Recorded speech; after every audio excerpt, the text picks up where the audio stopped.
शिवाजी विद्यापीठ व्यवस्थापन परिषदेचे संचालक सिद्धार्थ शिंदे यांनी महापूर काळात कागल सातारा महामार्गावर पाण्याचा निचरा होण्यासाठी सुचवलेले 3 आउटलेट, ग्रामीण भागातील मोबाईल नेटवर्कची समस्या, लिआयन बॅटरीची विल्हेवाट यासह विविध मुद्द्यांवर केंद्र सरकारशी पत्रव्यवहार केला होता. त्याची दखल केंद्रीय अर्थसंकल्पात घेण्यात आली आहे. त्याबद्दल राष्ट्रीय विज्ञान दिनाचं औचित्य साधून आज राज्य अन्न सुरक्षा आयोगाचे अध्यक्ष महेश ढवळे यांच्या हस्ते आणि रेशन धान्य दुकानदार संघटनेचे अध्यक्ष रवींद्र मोरे यांच्या प्रमुख उपस्थितीत सिद्धार्थ शिंदे यांचा सत्कार करण्यात आला. यावेळी बोलताना ढवळे यांनी सिद्धार्थ शिंदे यांनी उच्च शिक्षणातील संशोधनासंबंधी सुचवलेल्या उपायांची केंद्रीय अर्थसंकल्पात दखल घेण्यात आली आहे.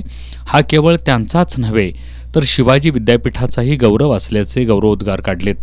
शिंदे यांना उच्च शिक्षणाचं धोरण ठरवण्याच्या प्रक्रियेत सहभागी करून घ्यावं अशी अपेक्षा डॉक्टर रवींद्र मोरे यांनी यावेळी व्यक्त केली आहे.